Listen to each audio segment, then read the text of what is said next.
Hey, welcome back to the next episode of the Ever Wonder Why podcast.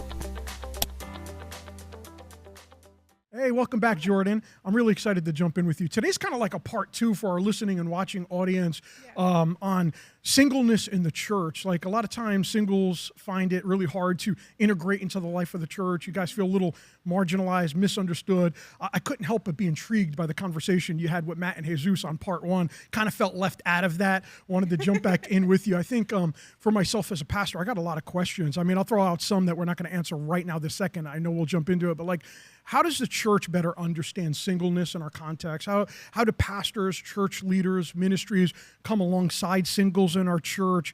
How do we support you guys better? And then even the diversity. Like, we're hearing a lot of different things from singles in our church. You know, some are looking for relationships. Others are not really looking for relationships, but they're looking for strength in their walk with the Lord, and they're very comfortable in their singleness. Others, like the Apostle Paul, are feeling like, hey, you know what, I'm called to this as a lifestyle, at least as far as I know, for the foreseeable future. And I think that the church, at least what I'm hearing from you and a bunch of others, are really that there's almost like idolatry in the church about relationships and marriage, and somehow you're not a whole person until you're in a relationship. And this was intriguing for me, I think, as a pastor, because as a pastor, I want to know how to better support. I want to know how to better come alongside, to disciple, and to just be understanding. And I think this episode really is chock full of wisdom, or going to be, for other pastors, church leaders, but I think just for lay people in the church too. The church has to better understand the diversity in the church as it appears within our young adult community and others. I mean, I also think about, you know, those that were divorced. I think about widows. I think about people of all different ages, and different pressures are upon them. And I think about you guys too. I want to also take a moment and just say thank you. You were the bold, because there are a ton of young adults and older adults in our church that are single, and a lot of them had a voice, shared a lot of thoughts, ideas, but were kind of afraid to come on a podcast episode and talk about this. So you're kind of like the mouthpiece for the many. No pressure on you. Yeah. And so we're going to give you that opportunity to share. And then I also just want to reflect on this. I think as a church pastor, you know, over half of our church are young adults. They're in their mid to 20s, late 20s, early 30s. Like, that's half of our congregation. So this is a big, relevant topic. So why don't you bring us through a little bit? What's been your experience? Yeah, so I think you and I have talked a lot about this offline, and I think I have this conversation often with a lot of people. I've had conversations with my parents about this. I am a single female, right? Obviously, I'm speaking from a single perspective. I have dated once or twice, but like I was never. It's not something I've always like super like I have to be in a relationship kind of thing. But I think growing up in youth group, like especially in high school, there's that part of like you want to be in a relationship, right? Those hormones start going. Kids are very like, and the world is like you should be in a relationship. Like our music is about. To be honest, like our music is a lot about like sex, drugs, like those kind of things. So it's like, and often relationships like are big hot topics in music, right? Even if I think everyone gets down on Taylor Swift about talking about breakup songs, right? But it's like she's just like many other artists who she's talking about her experiences. And I'll put Taylor Swift just because she's one of the biggest icons, is like most of her music is about relationships, right? And who's probably one of our number one artists. Taylor Swift is up there as one of the number one artists. So let me put you on pause real quick. So I hear you really saying two things that are important for us, which I think bring you credibility to be able to speak on this topic. You've been both single, which you are now, but you've also been in relationships. So you're able to really talk on both sides of this, but you also share a unique perspective that even when you were in relationships, you never had this overwhelming desire to have to be in a relationship. Right. Okay. So tell us a little more about that. So I'll say the first time I was in a relationship, I was 18, right? The first guy I dated, I had just turned 18. I had guys I talked to in high school, but never really explored on that. My kind of standard in high school was like, who marries their high school sweetheart? And God bless you and Joe Marie. I've learned since that. It wasn't high school sweetheart. That was grade school sweetheart right there. I've been having a crush on my wife since 7th grade. So I think you're an anomaly, if I'm being honest. Totally. I don't think that that's the norm. And I was like, why would I date anybody in high school when like I'm not going to end up with this person? Sure. Not to say that there weren't guys I was like, oh, like they're cute or I like them or whatever. But I think my idea was like, I definitely know I told a guy, I was like, I'm not going to date till I'm 16. I think I blamed it on my parents. I was like, yeah, my parents said I can't date till I'm 16. So you kind of had a matured outlook on relationships in high school. Early on, yeah. I definitely had friends in middle school, even in middle school, and they would say stuff, and I was like, what? Sure. We're in middle school. Like, why is this a thing? So at this time in your life, you had pressures from society, music, friends, people like that. Tell us a little bit about the pressures you experienced in the church, when that started for you, and what were the messages you were getting from churches? Yeah, I would say an overall church, like in the big C, right? Yeah. Like the not specifically, not in this church and certain aspects of church, but I think the cultural aspect of like dating, not necessarily in high school or middle school. I think high school, middle school, we've had the other side of the conversation. It was the just wait for sex, just wait for this, like don't do all these things, what not to do. Sure. So I think that in some ways there's a context of saying we recognize that high schoolers are going to date. That's I work in I help our high school ministry. I recognize that some of our high schoolers are going to date, and so the conversations that we do have with them. But I think some of that brought in the aspect of, well, what does it mean to just wait, right? Like, it's kind of So you never heard that. You're actually saying a lot here. I think we need to take this slow because I think as a pastor, you're teaching me something here.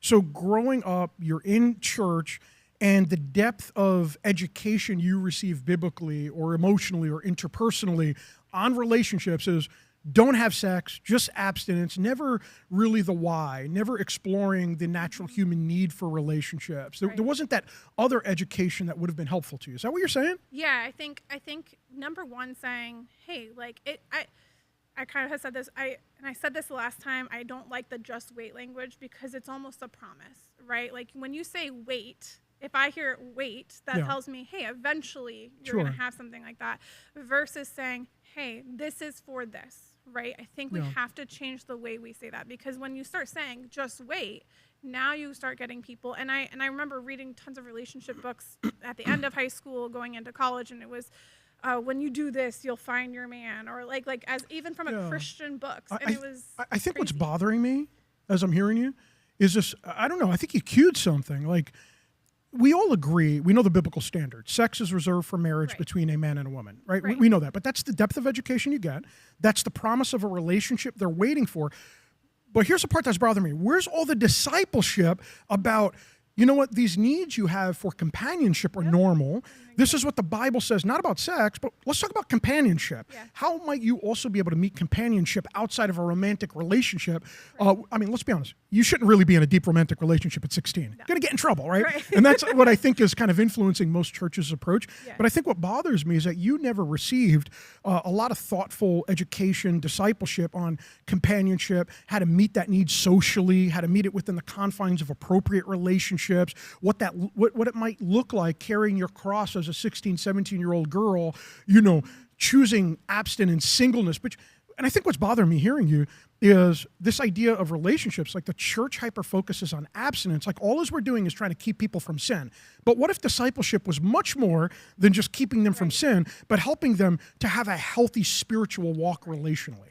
Yeah, I think, I mean, I chose friends. I had friends in high school, but I don't think, and I think your friends influence, like we talk about this, right? Your friends influence your group. So I did have friends that dated, but I had other friends where I don't feel like relationships were like our end all be all, right? Like, so thankfully I did have God placed me in a great friend group.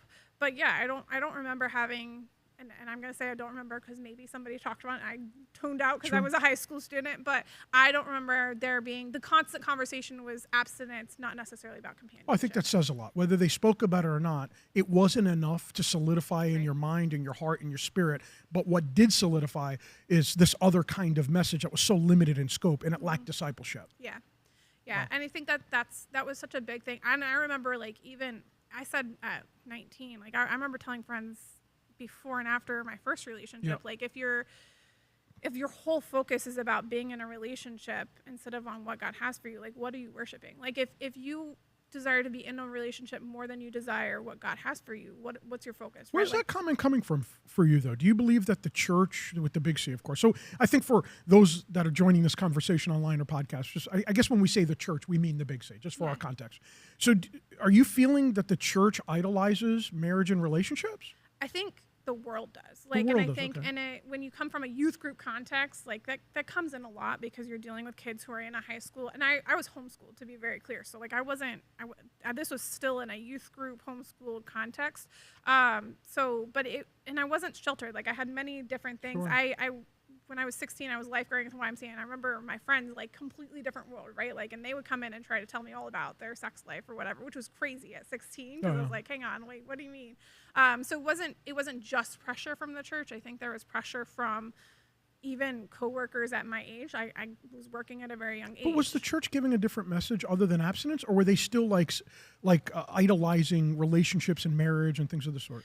I would say there wasn't anything to like about being single. Like there wasn't anything about like how to walk that companionship piece, right? Like there was nothing about that. It was just that abstinence. So there was no affirming or validation of a life of singleness. Right. Got it. And how did that make you feel? I think looking back, and I don't know that I necessarily register it then, but I think as I've gotten older, I can kind of keep going back to like, why don't we talk about this? Like, hang on, I don't know if relationship is for me. Right. And it's something I've had to go back and wrestle with now as I get older. Like, is a relationship something God has for me? Is this something I don't like? Isn't? I think there is like an age where you kind of sit there and wonder, like, am I going to be married? Am I going to be, especially when that's constantly the conversation. So some of that's kind of biologic and normal, though, right? Right. Absolutely. Like mid to late 20s, early 30s, right? Right.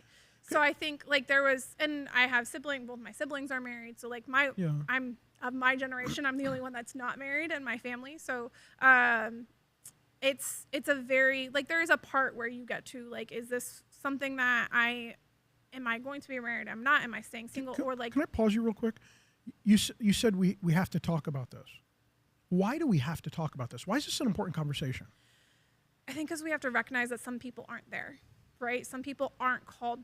And I know some people didn't like that I said called in the last one, but like some people, marriage isn't for them, right? God doesn't have marriage in the design for them. That's not the path that God has for everybody. And I just give it some biblical context there. It seems like Paul was acknowledging that himself, whether he was, some scholars think he may have been married at some point or whatever, but Paul certainly creates an environment where he says to be like him, singleness, unless you're burning like lust, burning with lust. So it seemed like he was saying, hey, if you can't be single and completely dedicated to the affairs of God, then, and you're going to burn with lust, that there's this alternative from sin, which is get married and you can glorify God in marriage. But I think the danger, as he was saying, was those who are married have to worry about the affairs of God and the affairs of their family, their spouses. So you kind of got divided interests. But to be like Paul, you're completely undivided to God. And Paul affirmed this as a lifestyle. Yeah. And I think it's funny, like, having conversations with my dad's gone back on some of the historical pieces, and I can't remember he did. I think I mentioned last time Pete Scazzaro did in a podcast, and I think he mentioned it in this. But there was a point in time in the church where it was actually the opposite, right? Like if you were single, you sat in the front rows, like it was very glorified, right? And then there was a like, hang on, no, like family's important. You need family. This is part of ancient monasticism, is what it was. And so I think there has to be a recognition of the balance. Like I think sometimes people hear me preach on singleness and or like in a preachy sense of like singleness is not a bad thing, and it's like, but it doesn't mean that I'm against marriage in any way. I definitely support marriages. I think marriage is also just as important. Like, what's the beauty of singleness? I think the beauty of singleness is like you get to serve God where he has you, right? Like your whole focus can be on what God has for you and the steps that he takes, that he wants you to take, right? So, and I think I mentioned last time, like I have God's placed on my heart a big passion for special needs ministry, special needs people. That's for me been something since I was in high school that's been on my heart. And not that I can't do that married, but my whole entire focus can be there. I think even here, like I'm here a lot during the week. You're serving Jesus for sure. But I so many times, like we have so many married couples, it's like, hey, I got to get home and take care of the kids, right? I got to go home, and not that that's a bad thing, but it's just like I have a flexibility to be like, you have a different ministry and certainly a different calling in this season. Right. Now, are you, just for those who are wondering, right now you're completely dedicated to God, you embraced your singleness. Are you open to relationship and marriage? I am, yeah. I think I wrestled with that for a long time. Sure. That's something, I think I even came to you at one point and was just like, where does this land? Like, how do you wrestle with this? I think I've talked to my dad a little about it. for context, my dad, I'm very much a daddy's girl when it comes to information. So That's a good thing. I got 3 daughters. I say I'm a daddy's girl just because he's who I go to for advice on everything. But and not that I don't talk to my mom, but my dad different. and I have that. Yeah. And so some of the conversations have just been, I think especially in the last year of like, hey, no, this is a desire. Like it's something I definitely feel like I would want to be in a relationship, but I'm also open to like, if that's not what God has for me, then Lord, give me the peace to say that this isn't what you want for me. Yeah, so I will say this. I think this is really compelling. I think there's a lot of inspiration here. I'm sure you're inspiring a lot of folks, but I think there's more education needed. So you're giving us a window into some of the diversity of how singles perceive singleness in the church, especially young adults. And I've experienced churches that it's like if they see somebody single, many churches become these kind of matchmaking ministries where it's like, oh, we got to find somebody for him or find somebody for her because the church is uncomfortable about somebody being single. So you're kind of confronting that. I think biblically there's we gave the biblical citation of what Paul's talking about that kind of confronts that. But can you speak a little bit on behalf of the diversity in our church context here? So we're going to leave the Big C, go to Fusion Church. There's a lot of single folks in our church, different ages, different wants, desires. Give voice to all of them for us. What's the diversity look like? I would say I definitely know there are people who want to be married, who are single and definitely want to be husbands and wives and so they're actively looking. They're actively looking. There's definitely that. And then I think you have people who are like, hey, they're kind of like me, like if that's what God has for me, like we're open to that. Like I'm not going to shut down like any talk about relationship, but I'm also not like super seeking it on a hard level. Like I have to be married now.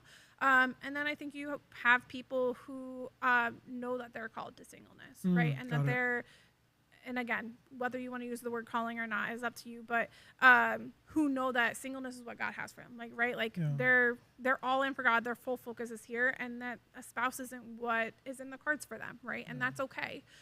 So how does a church like ours or a pastor like me or ministry leaders, how do we practically support the level of diversity of singleness? Like, can you go through them categorically for us and like give us almost a prescription, prescriptively, like this is 1 or 2 things you can do to support each of these groups?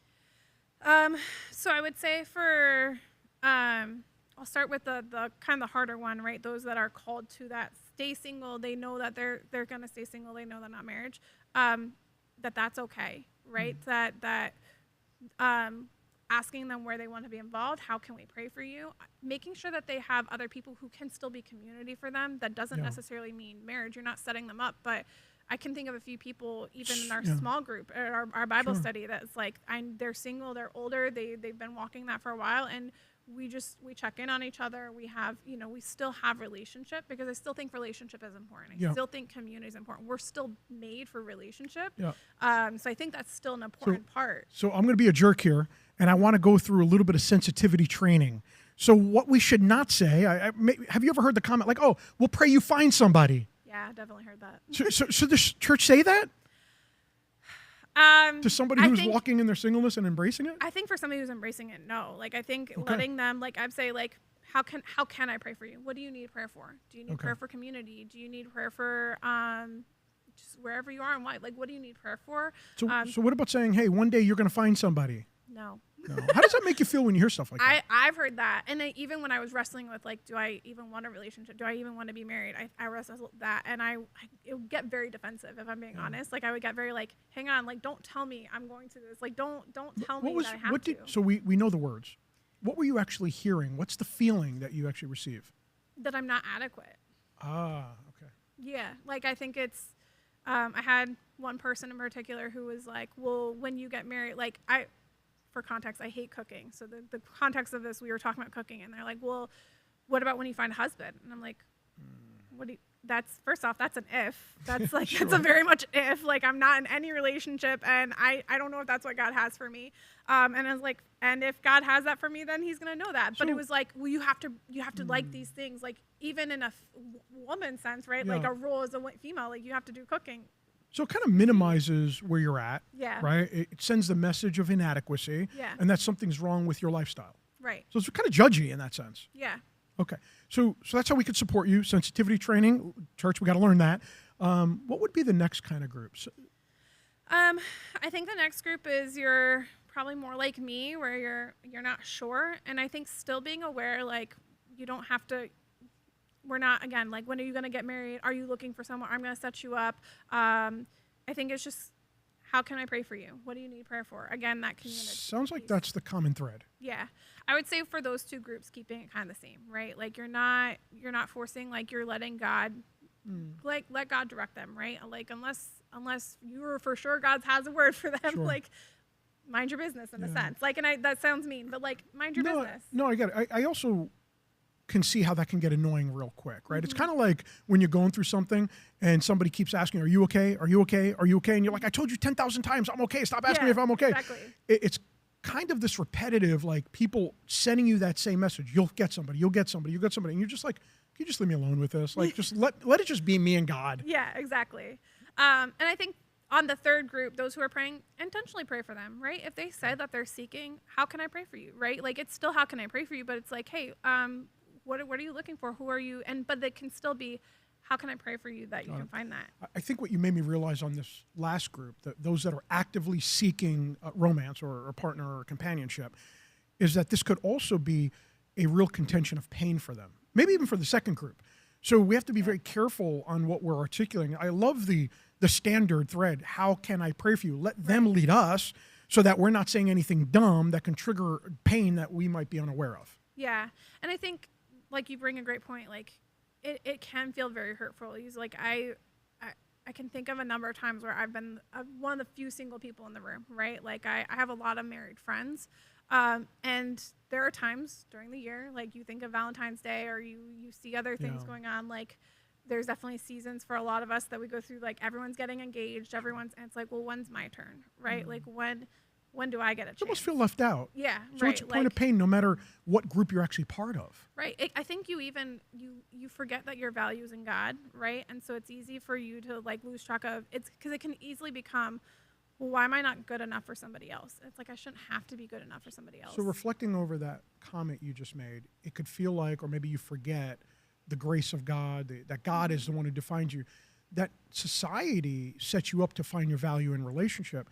But accidentally so can the church by idolizing marriage. Yeah, absolutely. I think that's big. Like, if I reflect on it, I was like, there are times, like, I've definitely felt like, well, am I ever going to be good enough for somebody, right? And it's like, it shouldn't have to do with anything about me being good enough for somebody else, right? Like, my focus should be on, am I doing what God's called me to, right? And so, can I pause you real quick? I think just reflecting over these three groups, not so much the latter group, not that we're going in any particular order, but the one group who actively desires a relationship, we'll put them on the shelf for a moment. Let's just jump to that first group you mentioned, which is the group that's like, nope, I'm embracing my singleness. I'm called to a life of singleness. That still does not mean, even though they embrace that if they're in their, like, 31, 32 years old, everyone around them's getting married, everybody's having these big parties, right? There's all these get-togethers, then they're having babies, and that the natural biology, the natural tendency might feel a desire for those things, even though they feel called to a life of singleness. So they're going through a season of pain. And then I think the other part that's so social, right, is I just feel left out. Yeah. So the church needs to be very sensitive and intentional with especially these kind of young adults, right, at this age period, knowing that no matter what box they fall into, however they're categorized, wanting a relationship, embracing singleness for a season and waiting, or embracing singleness for a lifestyle, that they're all going to go through this kind of, like, awkwardness, this time of pain, feeling left out.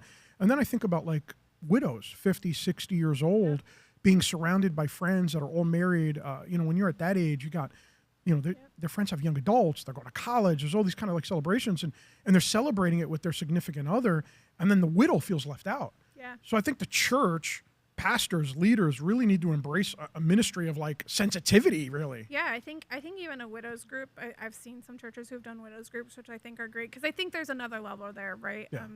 A lot of those probably have kids, and I could be wrong. There's a lot that haven't had kids because, whatever God had on that plan.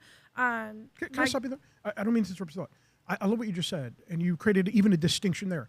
Nobody fits into a perfect box. Right. Like, and I love that God looks at us as individuals, and the church has to stop categorizing people in boxes, Yep.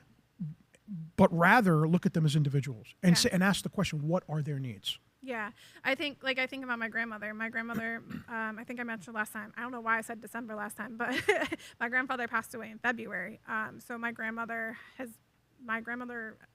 been married for years. You know, like Yeah. as far as I know, they got married at a very young age from the pictures that I've seen. Sure. I'm not gonna put her on blast on her age. So you know, she's kind of always lived this life with my grandfather, right? Yeah. And for many years, the last few years especially, like my grandfather's health was really bad, and so now I'm seeing a different side of her. I do see her trying to get involved in a church again, which I think is beautiful, and just praying for her on that. But how hard can that be to have been living, like to be married to somebody for so long? And for context, in our family dynamic, my mom is an only child, and so my mom, that's on that side. And we live up here in New York, and my grandmother lives in Oklahoma. Wow. My sister lives in Kansas, so she's a little bit closer and has been, I know, trying to spend time with her, but not close enough. Not close enough. So it's definitely been a challenge, and something that like I'm like, how do I support my grandmother in that stage where like I don't live close?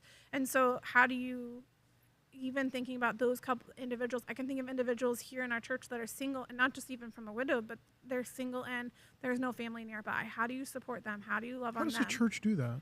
I think being aware of it, maybe even knowing who those are and making sure that they're invited to things. Like you have holidays, right? So like as a single person, do you want to be spending Christmas by yourself? So really what you're saying is that a healthy church that's in tune and intentional has a system for this. We're going to call it a church system. You know, and that's the thing. The Holy Spirit grows the church, but God entrusts the church to overseers, and systems is biblical stewardship. Yeah. So what you're saying is somehow the church needs to be made aware of these individuals and then understand their context. That requires a system. Yeah. How do we become aware? How do we get to know them? And then what are their needs? So defining that, and then is this a realistic expectation? Can the church meet this need, or how does the church connect them with someone or an organization to help meet this need? Yeah, I think I don't even think you have to necessarily be a system of a church. Like I think about my sister-in-law. Yeah. My sister-in-law is from Canada. And so before she was married to my brother, she was single, female, living here. She was living in Connecticut. And I think one of the first times my brother brought her out was for Thanksgiving. She had nowhere to go. Now she's Canadian, so Canadian Thanksgiving is a different time of year, but it's still a holiday that's happening. And so I can think of many times over the years that I've had friends who are single who don't have family nearby. And I'm very blessed to live close enough to family, but there's been a few holidays, like Easter this past year. It was, no, not this year, last year. I had moved out on my own. My parents went away. My brother and sister-in-law went away. So my nieces and I had no family around. So my parents came home, I think Sunday afternoon, and we went and did like lunch together. But it can very quickly be like, you forget that person is spending that time by themselves. But I think when you know that there's somebody, like you as a church member, like you don't have to be a part of serving on any team, but if you as a church member or as a friend who's in the church and you know you have that single friend, even if it's just a married couple, hey, where are you going? Do you have plans for the holiday, right? And you can it doesn't have to be like you have to come. It can just be like, hey, do you have any plans? Yeah. Do you have any plans for Christmas? Do you have any plans for New Year? Like, what are you doing for this? And just an offering like that olive branch, and I love that about like for my family is like our door is always an open door. I think what we're recognizing here is there's two conversations you and I are having. I think one, you're now explaining how to approach this from a sister in Christ position or a brother in Christ position. Right. Like, just be a follower of Jesus, have an open door, meet needs, be kind to people who are hurting, right? That sort of thing. But then for myself as a pastor, I'm thinking, how do we do this as a church in a sustainable way? And that's why I brought in kind of the word system. So I think both are required, right? There's this requirement by the follower of Jesus to love their brother and sister in Christ. But then there's also this requirement for churches and overseers to say, hey, what about the silent person nobody knows about? How do we get to know them, right? The silent sufferer, right? Yeah. That kind of thing. Can I share with you a tension that I have? Sure. This is going to get a little controversial, but it's a tension. So I'm going to use the word lobbied. I have been lobbied time and time again to have a singles ministry here at the church. I have said no. Yeah. Some people are going to be listening to this, and now they're going to understand why I say no. But I'm going to just share. I'm going to lament here with you. I'm going to just pour out my heart, and then maybe you got an answer, maybe you don't. If not, we'll pray together. And I know there's a lot of creative ideas to get around this. I know that for sure. But I haven't gone forward with a green light on anything yet because, quite frankly, I'm praying, I'm receiving data. So we have had a number of requests to start a singles ministry here at the church. And I, at first, was very optimistic about it, praying about it. I was like, it's not a bad idea. If there's a group of people that have a need, let's meet it in Jesus' name, right? Very, very gung-ho. And then very quickly, I started getting complaints from some of our single ladies. And our single ladies were saying, hey, I'm embracing, a number of them, right? I'm embracing my singleness. I want to be in a singles ministry, but I want to be there to be ministered to minister to others and strengthen each other in our walk. And then, some guys felt the same way. Other folks that are like, no, I want to be in a singles ministry to meet somebody. And literally there are two groups. One is saying I want to meet somebody, and the other group is saying, no, I don't want to be in a singles ministry if people are trying to actively date me. And that feels awkward. And then people were like kind of coming on strong. So people were left to feel uncomfortable. And a number of people said, I'm not going to a singles ministry. So then I said, well, I can't even start a ministry anyway because we have no one to lead it. So I've asked a number of people who have asked for a singles ministry, would you like to lead it? And everybody's like, I'm not leading a singles ministry. So that's kind of left me in that position. And then that was just kind of exploratory. I think my greatest tension are two things. One I've just mentioned, and I'll just, kind of recite that in a summary again, is that there's diversity. And I have singles that do not want to be in a singles ministry with other singles that are actively looking. And some of the ladies and some of the guys said that they were made to feel uncomfortable by the other group. So we can't, that just doesn't work. Then I've had a number of people, right? We have singles that are 18 and we have singles that are in their 60s. Yep. And then we have a number of them, which I don't agree with, saying, hey, I want to be part of a singles ministry, but I don't want age restrictions. Now, I don't think that's wise. I don't know that it's appropriate for a singles ministry to have a 60-year-old hanging out with an 18-year-old. That just doesn't feel right for me. Can't endorse that, and I know that's controversial. Forgive me out there if you have different viewpoints. We're allowed to disagree. But then I had a number of folks that are single, young adults, said, I don't want to be in a group with anybody past a certain age, and I don't want to be with anybody below a certain age. So now, this idea of, and when you think about our church, which is at least half, if not more, young adults, and of that, a number of them are single. We're talking about a level of diversity where if we think about launching a singles ministry, we need like a singles ministry of 18 to 24, 25 to, 32, and then 33 to like 40, and then 40 to we need like 4 or 5 singles ministries. It becomes this unmanageable thing to meet the needs. So here I am between a rock and a hard place. Jordan, what do we do? Before you answer that, man, I connected with pastors of other churches that have singles ministries, and across the board, unanimously, I was told the same thing. What I was told was, they don't work, don't touch it with a 10-foot pole. There's a lot of drama that comes from it, that a lot of the folks that are part of these groups start off excited and optimistic, and a lot of the feedback these churches get is that they feel awkward. So I want to kind of avoid all of that, so help us. Yeah, so I would say I can understand how it would get awkward. I can also see how it's going to change. Like a singles group, right? We talk about that third group that wants to be married. If you have a singles group and most of your group is that, it's not going to be a singles group for very long. Or your singles group is going to constantly be cycling. Your high schoolers are going to move up, or you're going to have new people coming in, and it's a constant revolving door. So you either have to have somebody who is committed to staying single, they know that that's where they're at, and they're leading that group.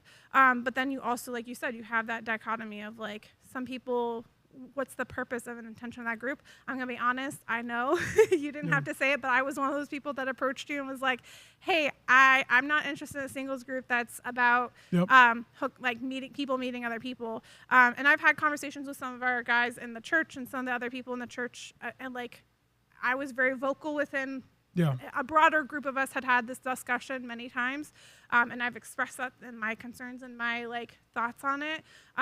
You were one of the many. I was, yes. I know I'm not the only one that feels this way. I'm probably the most vocal about it. but so I think I totally get where a singles group can be difficult to have.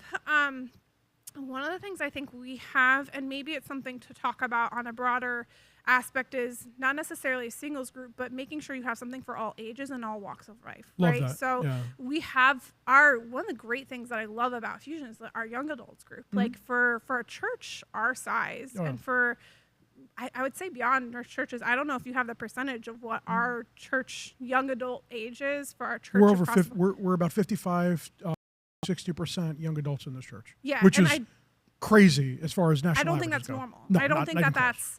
It may be changing culturally because of things going on culture, but I don't know on that. But I would say most churches. I've been in a lot of churches, and a young adult group is not. Yeah. It's.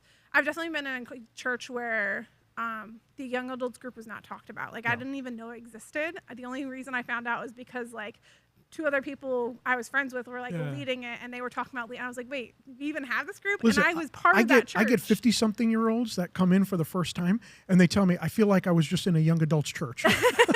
I'm not surprised. So I'll speak as a young adult in our church. Like, I'm 30, so I'm riding that older edge of our young adults group. But it's definitely, I would say we have a big young adults group, but we have, I think our ages are 18 to 35, which is still a big gap. Like, I would almost say sometimes, like you said, how do you, a 35 with an 18-year-old, even that can, maybe again, people may feel offended, but I would say, like, that's a weird age gap. Like, we have to be mindful of that. And so the way I like to look at it is actually two groups. College-age young adults, which is 18 to about 24, 25, and then career-aged young adults. Not that I would brand it that way, but it would be really like 25 to about 34-ish. I think the part you struggle with college age, and I've dealt with this. This was the other aspect that I dealt with at church was I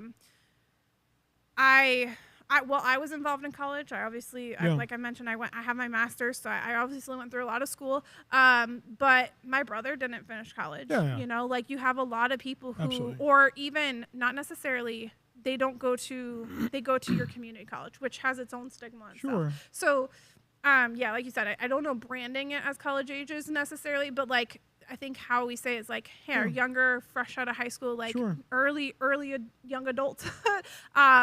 And then maybe your mid-age young adults. Young adults and older young adults. Yeah, something there, because it's like you said, there is two different walks of life, right? So let me pause you there. I think you're speaking a lot of wisdom here, and this is where we're trying to fall forward as a church and innovate. Our whole ministry platform is focused on all ministries that are relevant and available to everybody, no matter what demographic they fall into. That's been kind of our bread and butter. That's kind of what we do from a stewardship standpoint. Our small groups are for everyone. Every ministry we do is for everyone. Now, we do have a couples ministry, but we've even brought in that to dating couples and married couples. We don't, some church cultures do. We don't idolize marriage. We recognize everybody has the kind of their own story and different places, seasons in life. So our commitment really as a church is to creating a ministry platform that anybody can onboard and integrate into the life of the church, into those ministries, feel completely safe, comfortable, like they're part of it, right? Our 3 B's: belong, believe, become, that they can integrate everywhere. And I think as far as young adults go, kind of another thing we're looking to do in singles is, kind of just hosting, kind of open events like wing night, thing like that. And it's still for everybody. But I think it's a place for people to connect, get to know each other. And I think people that are actively looking, if they got some game, maybe they'll find somebody. If they don't got game, well, that's on them. They better men step up. They got to figure it out, because guys today got no game. I'm telling you. You're not wrong. I'm sorry. I'm probably going to offend a lot of the guys out there, but I'm so tired. I'm going to say this as a single female in the church. I want to say at one point the statistic was like 5 to 6 single females to 1 single male in church. So I'm tired of hearing from our single males that there's not women in our church. There's a lot of them. Than there are you. A lot of them. Y'all just need some game, bros. Exactly. Take some advice from the married men out there. Step it up. So I think that's really where we're going to fall currently as a church. Like, I don't know what the next season holds for us. What I know is that we have to care for people. We have to care for their souls, but we also have to be humble enough as leaders to listen to people's experiences, to do more than listen, to seek to understand, and then ask the questions. How do we meet the needs that we're coming to understand in a biblical way that is healthy, that creates a sense of safety and a sense of normalcy, and doesn't make people feel awkward or uncomfortable? Yeah, no. I would say one of my favorite groups, and I get in trouble for this. I know you're going to scold me later. But my favorite group is our Monday night Bible study. And I always say that I prefer it over young adults. My personal favorite, okay? it's not a child, so I feel like I can say this. My personal favorite is our Monday night deeper dive that we do. And I think one of the things I love about our deeper dive is that we have everybody from every age. Correct. I mean, we literally have a 18-year-old single female in our group. We have me and a few other older single females. We have some married couples in our group. Younger and older, like we have some single guys in our group. It's literally all of us coming from so many different walks of life. And that's not even it's not even single, like different ethnicities, different backgrounds, so many different backgrounds. And I love that about our Monday night group, because it's just like the conversations that we have, like the being able to go deeper in the word and just seeing so many different perspectives. And like one of the things you always ask is like, what did you pick up? Like what's something that stood out to you? And I love that, because I think different things stand out to different groups. And so then it creates these conversations. And so Monday nights is, again, just I think that culture of that, that it's such a beautiful part of that culture. And I love that about Monday nights. And so I've struggled with that, because I'm like, I want to do the other book and another Bible study, but the only night I have is Monday night, and I'm not willing to give up that Bible study.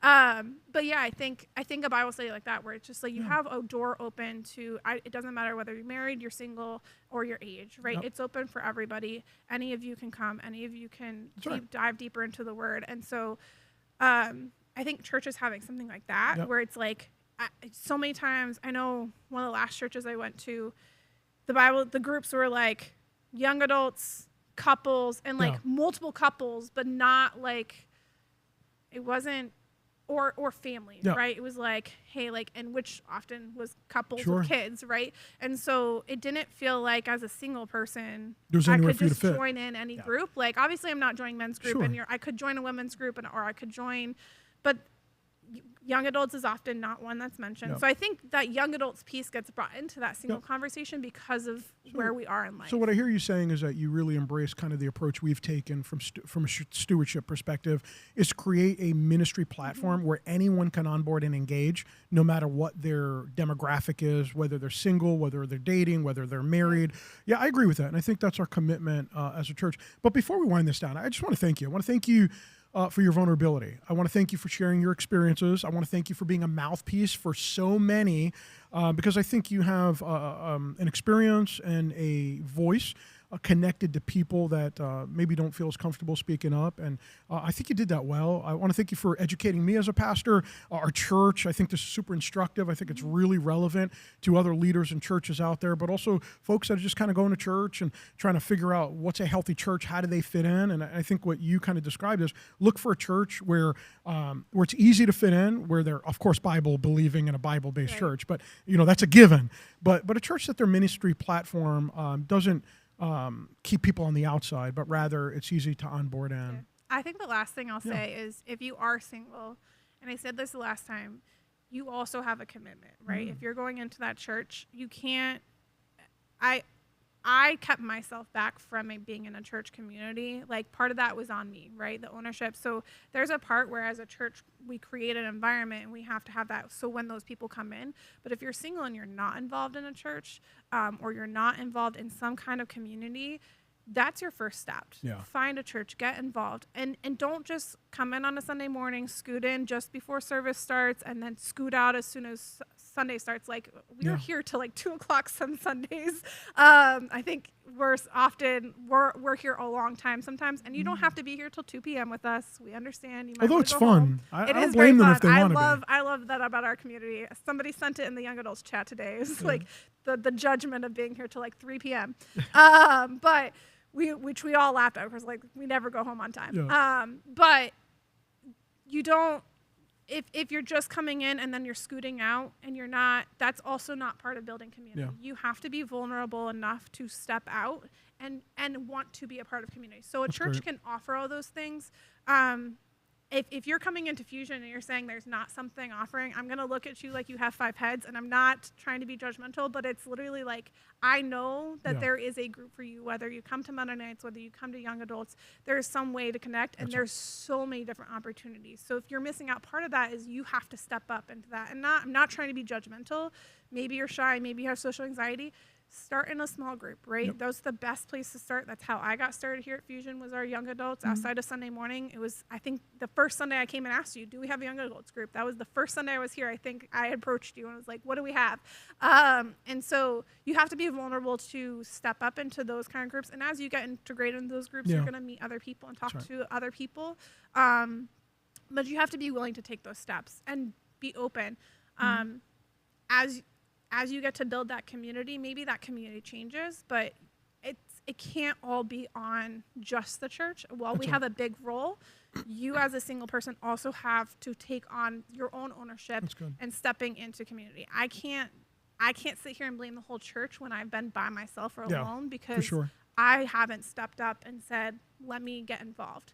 That's when I started going back to church, when I got back involved in church, that changed for me, right? I had to take that step. And so, look at yourself, reflect on yourself. What are the steps I need to do? But then as a church, we can look at it and say, hey, how are we making sure we're being inclusive? So it's two ways, right? It's not just one side. Jordan, thank you. You're spitting some facts there and duly noted, and I think we're better off for this discussion. Hey, for all of you joining us, make sure you guys put your comments and questions in the comments section, especially on YouTube there. You're going to see some shorts coming out on all social media platforms. Please put your comments and questions. They inspire future episodes. YouTube, make sure you smash that bell, make sure you follow, make sure you share this. The world needs to hear this conversation. All podcast platforms, please leave a comment over in the review section. Let us know what this podcast means to you. Make sure you follow and share. We'll see you guys on the next episode.